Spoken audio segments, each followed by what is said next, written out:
الحمد لله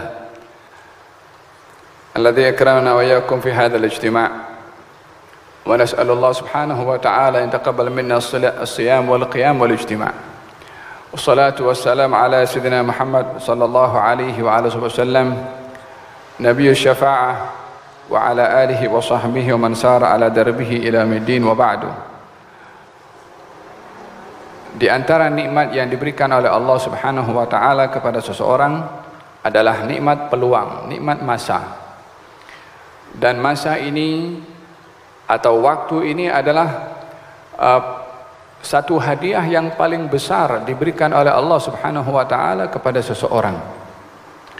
Oleh sebab itu di antara doa Nabi Muhammad sallallahu alaihi wasallam adalah bersyukur kepada Allah bila mana diberi umur baru, diberi hari yang baru oleh Allah Subhanahu wa taala. Oleh sebab itu pertama yang dilafazkan oleh beliau ketika bangkit daripada tidurnya adalah alhamdulillahilladzi ahyana ba'dama amatana wa ilaihin nusyur. Segala puji bagimu ya Allah yang memberikan kepada aku hidup. Ahyana, yakni kerana umur ini bukan kita yang menentukan untuk kita dapat, dan bila berakhir ianya adalah hak mutlak Allah Subhanahu wa taala untuk diberikan kepada sesiapa yang dikehendaki.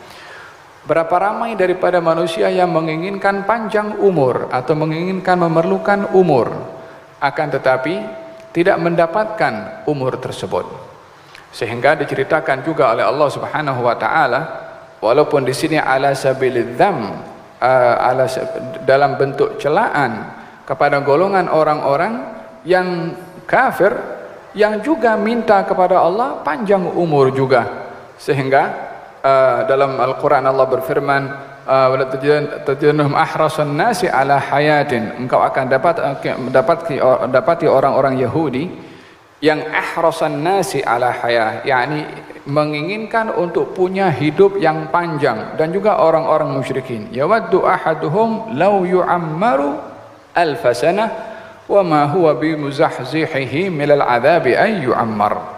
Sehingga mereka menginginkan kalau boleh nak minta panjang umur 1000 tahun.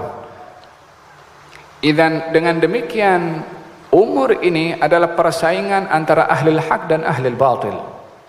Orang-orang yang benar menginginkan umur, orang-orang yang hak perlu umur, dan orang-orang yang batil juga perlu kepada umur. Perbezaannya adalah orang-orang yang batil menginginkan umur karena ingin mendapatkan kenikmatan keduniaan yang berterusan. Akan tetapi orang-orang yang ahli hak menginginkan umur adalah untuk mengisi umur itu dengan amal ibadah kebaikan. Khairun nas man tala umruhu wa hasuna amaluh. Sebaik-baik orang adalah yang panjang umur, baik pula amalnya. Sehingga dengan pentingnya umur untuk diisi dengan amal, baginda Rasulullah sallallahu alaihi wasallam membuka ruang kepada seseorang untuk mempunyai umur yang panjang walaupun singkat bilangannya.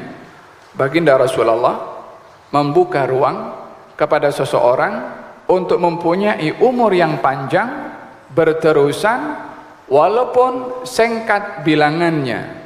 Sehingga dikatakan bahwasanya a'mar ummati ma baina 60 ila 70. Umur umatku ini antara 60 atau 70 tahun. Dan sedikit sekali yang melebihi daripada itu, kata baginda Rasulullah. Dari segi bilangannya memang dalam bentuk yang purata seperti itu berbandingkan kepada umat-umat yang terdahulu. Keistimewaan daripada umur ini sendiri yang menjadi perkara yang menentukan kepada seseorang di dunia, di barzakh dan juga di akhirat. Yang menentukan adalah beberapa masa yang Allah Subhanahu wa taala berikan ketika berada di dunia. Sehingga kata seorang ahli arifin mengatakan ketika meninggal dunia, dilihat dalam mimpinya, dilihat apa yang kamu dapatkan di sana, katanya apa yang hidup selama di dunia ini tiada mendatangkan apa-apa kesan dan manfaat kecuali rukai'at, yakni beberapa rakaat yang dilakukan di dunia itu yang mendatangkan manfaat di dalam barzakh sana. Adapun yang lain-lain yang sibuk dengan hal perniagaannya, yang sibuk dengan hal keduniaannya, yang sibuk dengan isu semasanya, yang tak ada kaitan langsung dengan agama, dengan ibadah, itu usia dan waktu akan hilang fil hawa, yakni akan dimakan dengan angin dan tak ada apa-apa nilainya di dalam barzakhnya. Oleh sebab itu ketika ditawarkan oleh Allah Subhanahu wa taala kepada mereka yang sudah meninggal dunia, ditawarkan balik, kamu nak apa? Katanya aku nak balik ke dunia untuk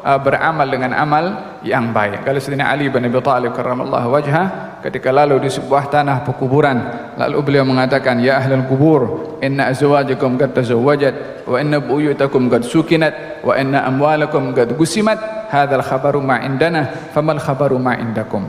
Wahai orang-orang kubur, pasangan-pasangan kamu dah berkeluarga dengan orang lain, harta-harta kamu sudah diagihkan kepada orang lain, rumah kamu sudah orang lain yang duduk. Ini berita kami penghuni dunia, bagaimana kamu sebagai penghuni kubur. Kata Sayyidina Ali mengatakan demikian.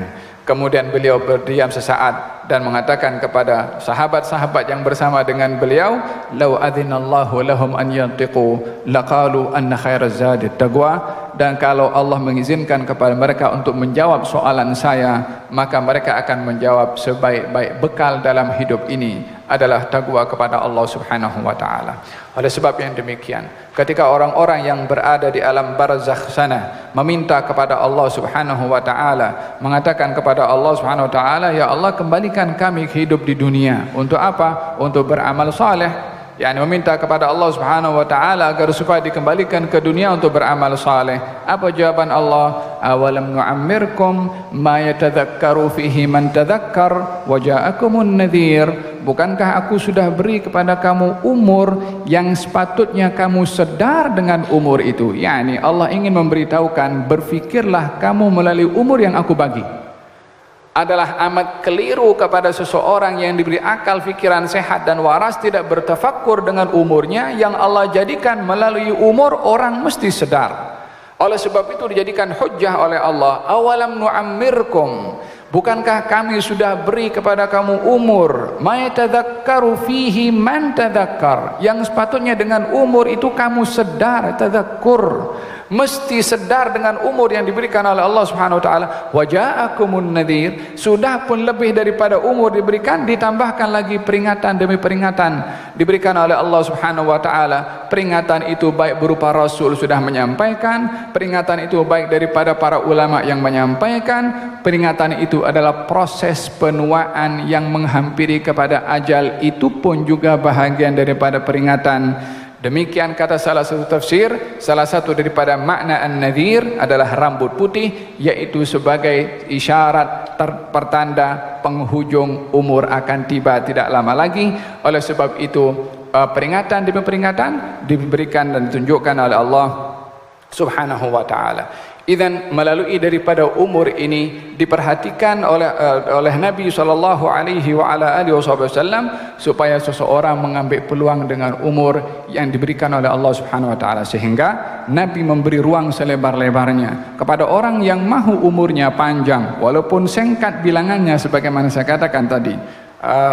Umur berapa banyak Allah Subhanahu wa taala berikan kepada seseorang daripada umat ini, diberikan oleh Allah Subhanahu wa taala amalan yang amalan itu memanjangkan umur seseorang walaupun bilangannya tidak bertambah. Bukankah sebab daripada diberikan oleh Allah malam Lailatul Qadar, ketika salah seorang daripada sahabat Nabi mengatakan tentang salah seorang daripada Bani Israel yang berjihad di jalan Allah Subhanahu wa taala selama 80 tahun. Kata sahabat, kita ni bagaimana nak dapat fadilah selama 80 tahun sementara umur yang diberikan oleh Allah adalah terhad antara umur tersebut. Kalaupun dah masuk umur 80 tahun sudah tidak larang nak pegang senjata. Tapi mereka daripada kalangan Bani Israel diberikan anugerah demikian oleh Allah Subhanahu wa taala. As-sahabah mempunyai rasa cemburu dalam bentuk positif, ghibtah, maksudnya ingin dapat kebaikan seperti mana umat terdahulu dapat. Orang dahulu dapat, macam mana kita nak dapat juga. Demikian perasaan sahabat kepada baginda Rasulullah. Maka kata baginda Rasulullah sallallahu alaihi wasallam, setelah mendengar daripada kata-kata sahabat, maka diturunkan firman Allah Subhanahu wa taala, inna anzalnahu fi lailatul qadr wa ma adraka ma lailatul qadr, lailatul qadri khairum min alfi syahrin. Malam Lailatul Qadar lebih baik daripada 1000 bulan, yakni lebih daripada 82 tahun lebih kurang. Tidak sama 80 tahun dengan umat yang terdahulu. Khairun min alfi syahrin, lebih baik daripada 1000 bulan. Itu kalau baru dapat satu kali malam Lailatul Al-Qadar. Ini juga bahagian daripada anugerah yang diberikan oleh Allah Subhanahu wa taala, masa yang banyak diberikan oleh Allah kepada seseorang walaupun bilangan umurnya adalah kekal seperti mana ditetapkan oleh Allah Subhanahu wa taala ketika seorang berada dalam kandungan ibunya dalam usia 4 bulan. Bilangannya tidak akan berubah umur itu, hanya keberkatan yang diberikan oleh Allah Subhanahu wa taala.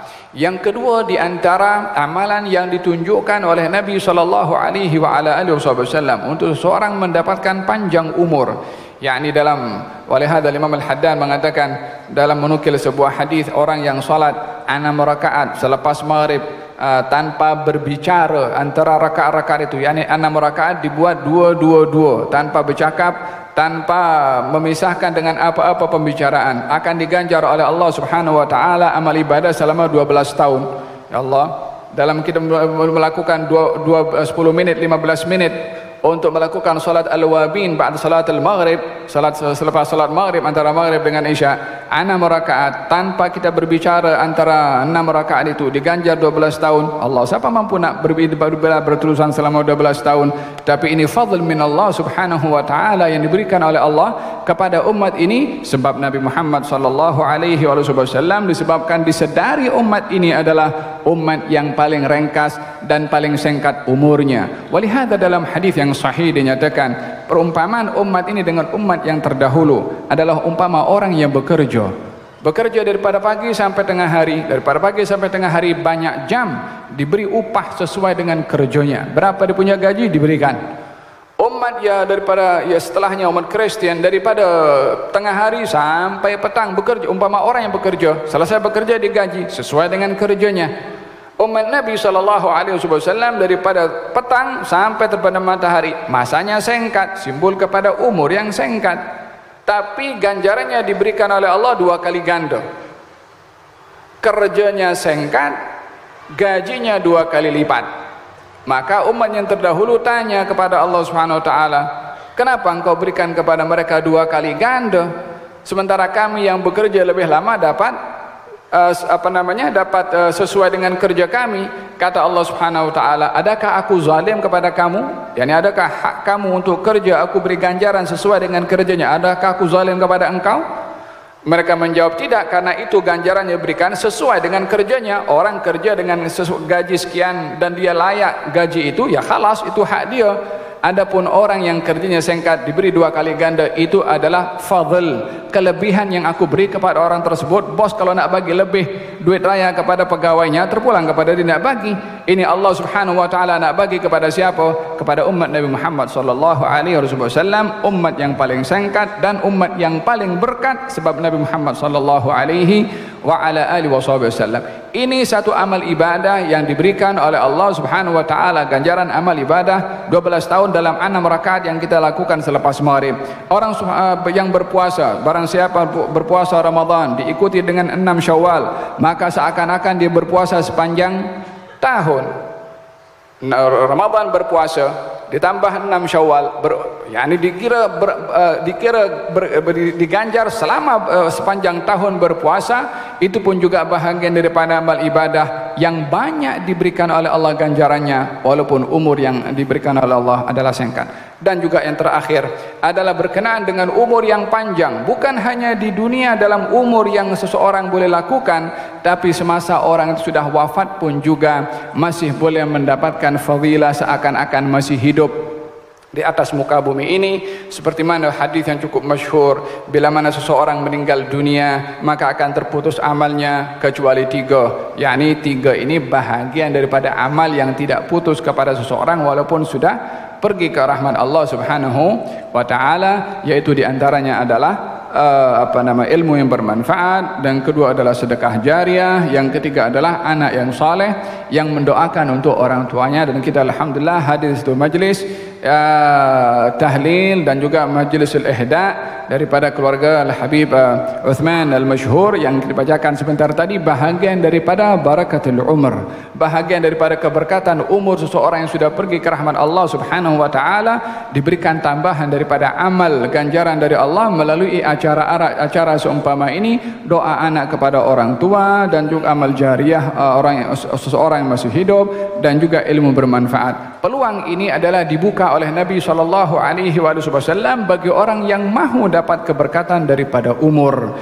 Oleh sebab itu jangan diabaikan tentang umur ini, khususnya di bulan Ramadan al-Mubarak. Qala Sayyidina Imam Abdullah bin Husain bin Tahir, kalau bulan Ramadan dia panggil kepada keluarganya minta masa. Ada orang yang nak jual waktu kepada saya nak beli waktu itu untuk saya tambah di bulan Ramadan untuk beramal, karena di luar Ramadan dah full waktunya. Di bulan Ramadan nak tambahkan lagi disebabkan mujahadah yang ingin dilebihkan, yakni simbol daripada keberkatan daripada umur yang diberikan oleh Allah Subhanahu wa taala kepada beliau. Nilai umur seseorang bergantung kepada apa yang kita manfaatkan pada umur tersebut. Oleh sebab itu baginda Rasulullah sallallahu alaihi wasallam bersabda, nikmatan maghbunun fihima katsirun minan nas. Ada dua nikmat yang ramai daripada manusia yang maghbun, yakni rugi kalau dalam berniaga gagal atau tak dapat untung, walaupun dia diberikan nikmat oleh Allah Subhanahu wa taala yang sepatutnya dia boleh mendapatkan untung dengan nikmat tersebut. Apakah yang ramai di situ manusia diberi nikmat oleh Allah tapi gagal dan tidak dapat keuntungan daripada nikmat tersebut, yang sepatutnya dengan nikmat itu pasti dapat untung, yang sepatutnya dengan nikmat pasti dapat untung. Apakah dua nikmat yang ramai daripada manusia gagal? As-sihhatu wal faragh, yakni nikmat sehat wal afiah, dan juga nikmat lapang masa yang diberikan oleh Allah yang terabaikan seperti demikian berlalunya masa tanpa diambil kira tentang apa yang perlu diisi dengan waktu tersebut. Ingat ya bani Adam, kata syair mengatakan innama anta ayyam, sesungguhnya kamu ini adalah masa, yakni nak menilai anak-anak Adam ini, kamu ini adalah masa. Idza dhahaba yaumuk dhahaba ba'duk, sebahagian daripada hari yang kita lalu daripada kita, sebahagian daripada kita sudah pergi juga. Hari ini hari apa? Hari ini hari Ahad. Tentunya yang akan datang pun hari Ahad akan tiba, tapi Ahad ini tak sama dengan Ahad yang akan datang. Ini Ahad tanggal berapa sekarang? Tanggal 17. 20 Ahad akan datang, mungkin sudah 28. Dan dengan demikian namanya sama akan tetapi harinya berbeza. Oleh sebab itu kata baginda Rasulullah sallallahu alaihi wasallam, man kana yaumuhu ka'amsihi fahuwa maghbun. Orang-orang yang dia harinya semalam sama dengan hari ini, dia adalah orang yang rugi. Kalau sama sudah dapat hari semalam, hari ini sepatutnya lebih baik daripada semalam. Tetapi orang yang hari semalam lebih baik daripada hari ini, fahuwa mal'un, maka dia orang yang terkena laknat karena tidak mengambil iktibar daripada semalam. Akan tetapi yang hari ini lebih baik daripada semalam, maka itu adalah orang yang berjaya dan beruntung. Wahakadha, perlunya seseorang untuk mengambil peluang khususnya di bulan Ramadan yang diseru oleh penyuruh, ya baghiyal khairi aqbil wa ya baghiyal syarri aqsir.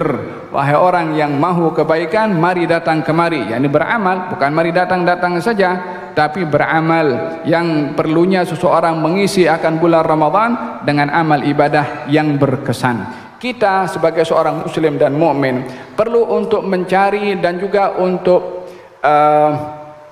mengangkat nilai kualiti ibadah yang kita lakukan. Apa saja ibadah yang kita lakukan perlu dicari kualiti ibadah. Tapi bukan hanya orang berfikir yang penting aku dah sembahyang, yang penting aku dah salat, yang penting aku dah puasa, yang penting aku dah haji, yang penting ni tinggalkan dulu. Tapi cari sejauh mana ibadah puasa yang aku lakukan berkesan kepada diri aku.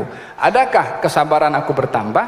Adakah emosi aku dapat dikawal? Adakah lisan aku dapat dijaga? Adakah pendengaran aku selesa mendengarkan ghibah? adakah telinga aku seronok meninggalkan hal-hal yang seronok mendengar hal-hal yang mungkar? Kalau masih telinga ini seronok mendengarkan hal-hal yang mungkar, isu-isu semasa yang setiap kali kita dengar mengundang hal-hal yang mungkar, problem kita punya hati kalau seronok mendengarkan hal-hal yang mungkar. Problem kita punya hati kalau mata seronok melihat kepada hal-hal yang mungkar. Oleh sebab itu, carilah nilai ibadah itu sendiri kepada diri kita sendiri, agar supaya tertanam di dalam hati ini kecenderungan kepada kebaikan, tertanam dalam hati ini keengganan untuk melakukan perkara yang mungkar. Hakadha, seseorang akan mendapatkan keberkatan daripada ibadah bila mana mencari kesan kepada ibadah tersebut. Oleh sebab itu, berapa banyak daripada orang beribadah tidak mendapatkan apa-apa fadilah daripada ibadahnya kalau ibadah tersebut tidak membuat kesan kepada dirinya sendiri. Oleh sebab itu, kita mesti melihat kepada ibadah bukan hanya sekedar untuk mendapatkan pahala, akan tetapi melihat kepada ibadah sebagai satu tempat untuk kita terapi, untuk kita berlatih, untuk kita belajar daripada ibadah yang kita lakukan. Kerana ibadah itu adalah dugaan, ibadah itu adalah merupakan satu ibtila dari Allah Subhanahu wa taala. Allah memerintahkan kepada kita beribadah untuk menguji siapa di antara kita yang berjaya dalam melakukan ibadah tersebut. Oleh sebab itu, Nabi bersabda, berapa banyak orang berpuasa tak dapat fadilah apa-apa daripada puasanya kecuali haus dan lapar. Berapa banyak orang salat tidak dapat fadilah apa-apa daripada salatnya kecuali letih dan juga penat. Apa sebabnya? Sebab yang dicari ibadahnya sahaja, tidak dicari kualitas ibadah, kesan kepada ibadah. Oleh sebab itu, di dalam hadis Nabi SAW yang mengingatkan kepada kita tentang masalah puasa, orang yang tidak dapat mencegah lidahnya dan anggota badannya daripada perbuatan yang mungkar, maka Allah tak perlu kepada puasanya walaupun ia berpuasa. Hadirin hadirat yang dirahmati oleh Allah Subhanahu wa taala, kita ingin menjadikan puasa sebagai madrasah untuk mendidik kita punya hawa nafsu, untuk mendidik kepada kita punya emosi supaya dapat terkawal, tidak digunakan emosi kecuali tepat kepada tempatnya. Demikian juga kepada hawa nafsu kita, demikian juga kepada perbuatan anggota tubuh badan kita. Dengan demikian, dalam ibadah puasa yang dijadikan sebagai dugaan dari Allah, bila mana kita lalui bersama dengan insaf dan juga mencari kesannya, kita akan lulus atau pas daripada ibadah puasa ini dengan berjaya. Kita harapkan mudah-mudahan Allah Subhanahu wa taala menjadikan puasa kita puasa yang diterima oleh Allah Subhanahu wa taala, puasa yang berkualiti dan puasa yang memiliki kesan kepada hati dan juga jiwa serta akal fikiran kita, insya-Allah. Dan kita berdoa mudah-mudahan kita punya amal ibadah diterima oleh Allah, doa kita dimustajabkan oleh Allah Subhanahu wa taala. Ilmu yang disampaikan oleh Syekh sebentar tadi dan soal jawab yang dilakukan atau yang tadi terlaksana, mudah-mudahan mendatangkan manfaat kepada kita semua, insya-Allah. Dan mudah-mudahan Allah Subhanahu wa taala mengangkat dan juga memberikan rahmat kepada arwah yang kita sebutkan sebentar tadi dalam tahlil, dan mudah-mudahan Allah Subhanahu wa taala memberikan kebalasan yang baik dan besar kepada Syed Uthman al-Masyhur dan juga ahli keluarga yang menjadi sebab juga kepada kita untuk mengadakan majlis tahlil pada hari ini. Dan mudah-mudahan Allah Subhanahu wa taala memberikan ganjaran kepada semua yang menganjurkan program pada hari ini dengan majlis ilmu disampaikan sebentar tadi oleh Syekh dan terjemahkan oleh Syed Ali. Dan mudah-mudahan Allah Subhanahu wa taala mengabulkan kepada kita semua, merahmati semua kita semua, dan dianugerahkan oleh Allah malam Lailatul Qadar, insya-Allah. Wa sallallahu ala sayyidina Muhammadin wa ala alihi wa sahbihi wasallam walhamdulillahi rabbil alamin.